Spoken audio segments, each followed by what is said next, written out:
Zealous. Zealous. I went to see the dolphin show today, and the seals were so cute.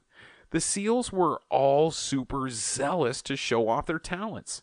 There was the one with the ball on his nose and the one jumping through hoops. Zealous seals are the best. Zealous means enthusiastically devoted to something, which definitely refers to those seals. The zealous seals at the show were adorable. Devoted. Zealous. Pretentious. Pretentious. Let's say you are thinking about building a tent. It hasn't even been built yet, hence pre-tent. But you go on and on, bragging about your beautiful, amazing tent. That is being pretentious. Pretentious means attempting to impress, often beyond what you have. A pretentious person would brag about his tent, although he technically does not have one yet. Pretentious. Full, which is precisely what wistful means. Wistful means yearning. Wistful. Wistful. Or sadly longing. So you are full of wish. Think of wistful thinking, wistful wishes. The first part of wistful is wishful thinking in sort of a sentimental way. Wishful is wistful, wist, which is kind of similar to wish. Then it would be wishful, yearning, wistful. Willful, Willful. Have you heard of the phrase, if there is a will, there is a way? Well, a will is having your mind set on something. Similarly, willful means deliberate or insistent on having one's way. Simply put, willful means full of will. That is not too difficult, right? Deliberate, willful. Verbose, Verbose. Don't you hate it when people go on and on about something when it could have been summarized up nicely in like a couple of sentences? Those people are being verbose. Verbose means using too many words or not being succinct. People who are verbose are not efficient with their words and can often bore their listeners. You can remember verbose easily because the start of this word is verb. So just imagine listening to lines after lines of just verbs. What a boring and long day that would be. Using too many words. Verbose. Utopia. Utopia. Imagine what a perfect world would look like. No crimes, no disasters, just calm beaches and warm sunshine every day. A society in which everyone is happy and no one is left behind. What would this paradise be called? It would be called a utopia, or a utopian society. What a world to live in, right? Utopia means an ideal society, and it would be great to live in a utopia. An ideal society. Utopia. Uniform. Uniform. I'm sure you know what uniform is. A lot of schools make their students wear uniforms to class. Does your school make you wear a uniform? If so, what does your uniform look like? Uniforms are designed so that the students wearing them look uniform. Wait, what? That's right, the word uniform has an adjective meaning of being consistent, unchanging, or the same for everyone, just like a school's uniform. Since your uniforms don't really change, this will be an easy one for you to remember, right? Consistent and unchanging. Uniform. Temperate. Temperate. The Earth's biomes are composed of different zones, such as the tropical rainforest, desert, tundra, and the temperate rainforest. If the tropical rainforest is extremely hot and humid, what would the temperate rainforest be like? That's right, it's a mild or moderate version of the tropical rainforest. Temperate means just that, mild, moderate, and restrained. Hence, whenever you see the word temperate, think of the milder weather and precipitation fluctuations of the temperate rainforest. Mild, moderate, restrained. Temperate. Tangible. Tangible. I have lots of different fruits in my hands. Look, I've got a banana, some strawberries, some grapes, and even a tangerine. A tangerine in my hands. Why, that reminds me of the word tangible. Tangible means touchable or palpable, since I can physically hold a tangerine in my hands. Tangerines are tangible objects. Tangerine, tangible. Touchable, tangible. Qualify. Qualify. Often in factories and other manufacturing lines, a quality control is performed to make sure all their products are to an acceptable standard of production. In other words, the manufacturers want to qualify their goods so that they would all be of equal quality. Qualify means to modify or restrict. If the goods are not up to a certain quality, the manufacturers will qualify their products accordingly. To modify or restrict. Qualify. Paradox. Paradox. What is a paradox? If you are afraid of heights, but your job is a professional skydiver, that would be a paradox. If you are a clown, but are scared of Jack-in-the-Box, that would be a paradox. If you are scared of dogs, but live with 5 dogs, that would be a paradox. See a trend here? A paradox is a true statement or phenomenon that nonetheless seems to contradict itself. Think of a clown who is scared of a Jack-in-the-Box. Paradox? Box? Something contradictory. Paradox. Paradigm. Paradigm. Do you know what I love? Parades. I love the Thanksgiving parade, the New Year's Eve parade, and even the Christmas parade.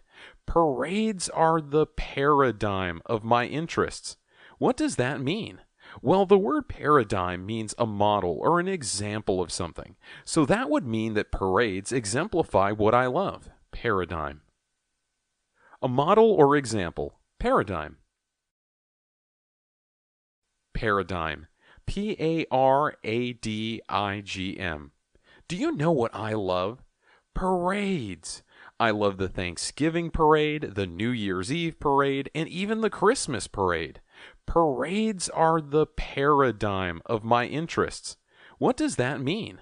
Well, the word paradigm means a model or an example of something. So that would mean that parades exemplify what I love. Paradigm.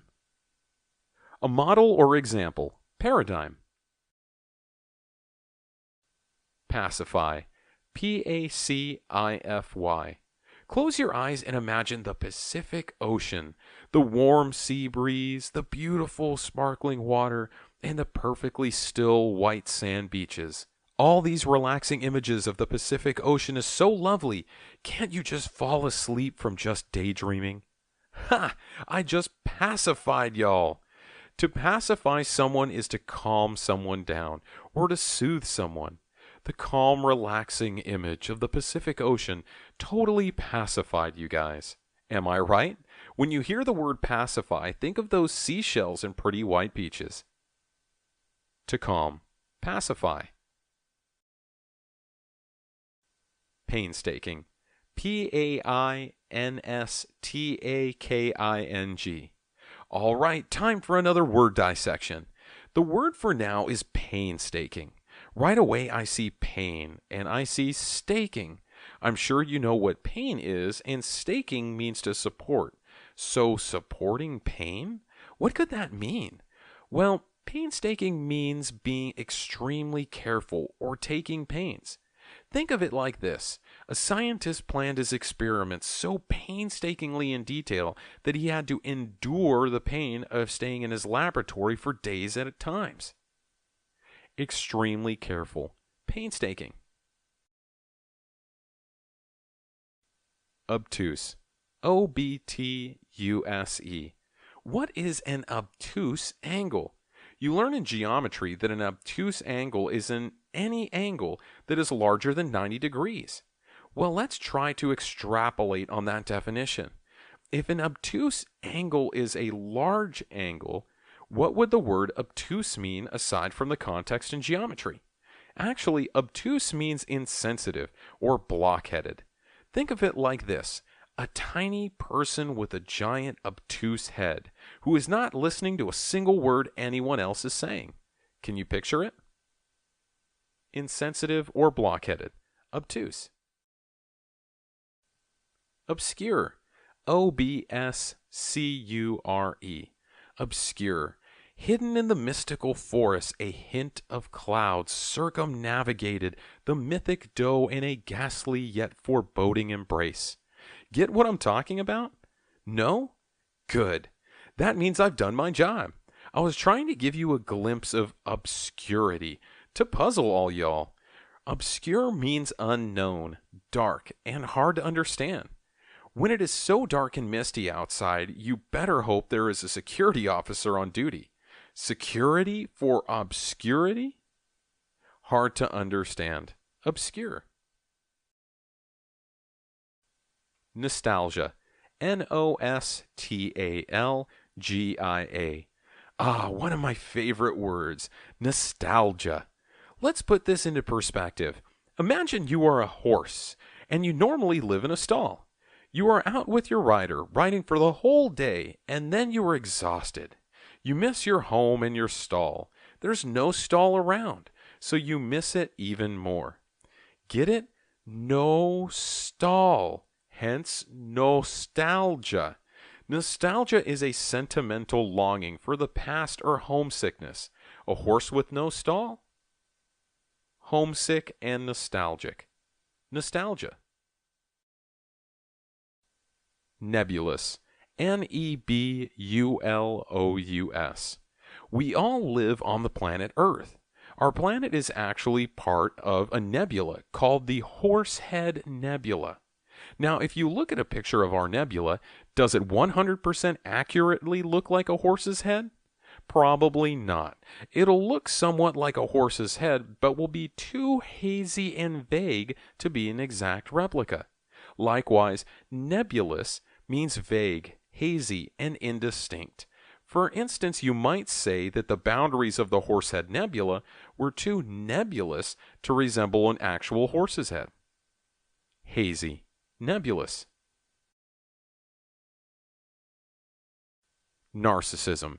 Narcissism.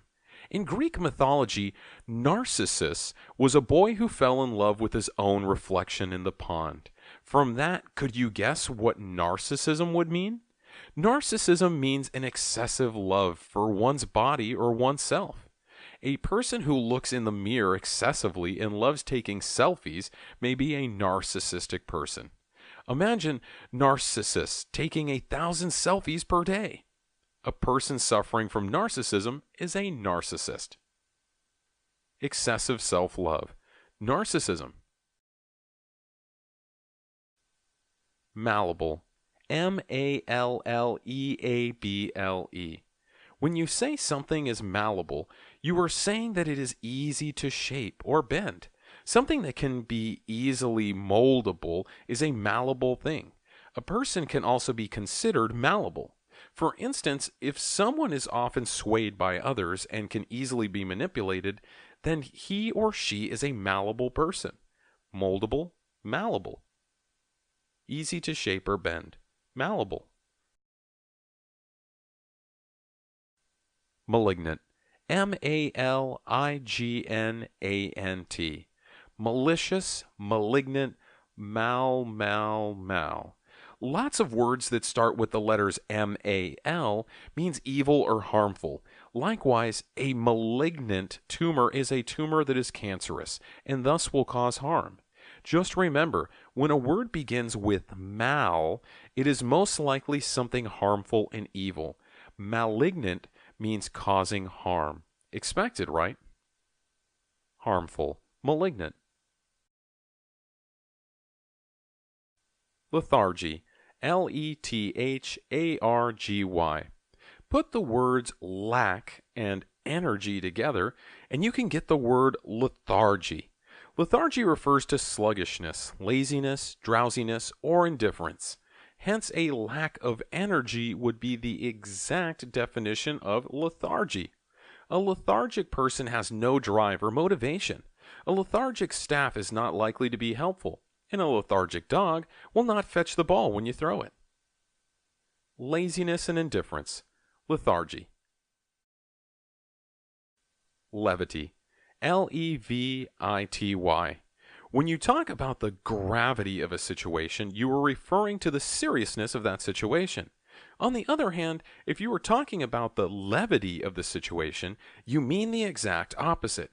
Gravity and levity sound similar, but have completely opposite definitions. Since levity begins with an L, and L could stand for being light, levity refers to lightness, frivolity, and unseriousness. Levity would be the opposite of gravity. Can you remember that? Lightness, levity. Latent. Latent. Another tent word. All right, latent. What could latent mean? Well, it does have the word tent in it. Maybe the definition also has the word tent in it. That's right. Latent means potential. Hey, 2 tent words in one. That should be an easy one to remember. Latent potential. Latent actually means present, but not visible or apparent, or potential. Potential. Latent. Lament. Lament. I wonder what the word lament would mean. Well, let's imagine you were super hungry and you wanted to have something sweet. So you go to your fruit basket and pick up the first fruit you can catch with your hands. Yellow and round. Aha! Must be a tangerine. You peel the fruit and take a first bite. And it's sour? Turns out the fruit was a lemon, not a tangerine. This is really too bad, since that would be the only thing you would have time to eat today. You sadly lament your lemon. Lament means to mourn. Lament.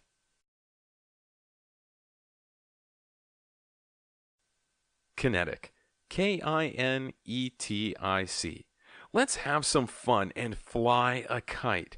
Wow, the wind is blowing and our kite is moving so fast. That kite has a lot of kinetic energy. Kinetic means having to do with motion, lively or active. A person can also be kinetic too. A kinetic person is someone who has a lively and active personality. So imagine a lively person running around flying a fast-moving kite. Having to do with motion. Kinetic. Juxtapose. Juxtapose. What does it mean to pose two people or objects? Well, like in photo shoots, you pose things next to one another to make them look good for your photo. Similarly, if you say juxtapose, that would mean that you are putting things next to one another or posing them together. Just a pose, please. Let me juxtapose. To place things side by side. Juxtapose. Incandescent. Incandescent. Here is an interesting word. Incandescent. Right off the bat, I see the word candle amidst incandescent. Could the two words be somehow related? Why, yes. Incandescent means brilliant or giving off heat or light, which is exactly what a candle does. A candle gives off heat and light, so a candle is an incandescent object. A light bulb is also an incandescent object. Candle, incandescent. Giving off light or heat. Incandescent. Implement. Implement. To implement something means to carry something out. Let me demonstrate. For instance, you can implement a plan to raise your grades for the upcoming semester, or you can implement directions and guidelines for your team to follow. Think of it like implanting something and carrying it out, because the word implant sounds like the word implement. You implant laws and implement them. To carry out, implement. Impartial. Impartial. Here is another word with the prefix im. What does the prefix im mean again? It means not and opposite of. So, if you are impartial or not partial to it, it means you don't favor any one particular side. Hence, you can correctly guess what the word impartial means, fair and not favoring one side over the other. Judges need to try their best to be impartial so they can make a fair decision. Unbiased, impartial.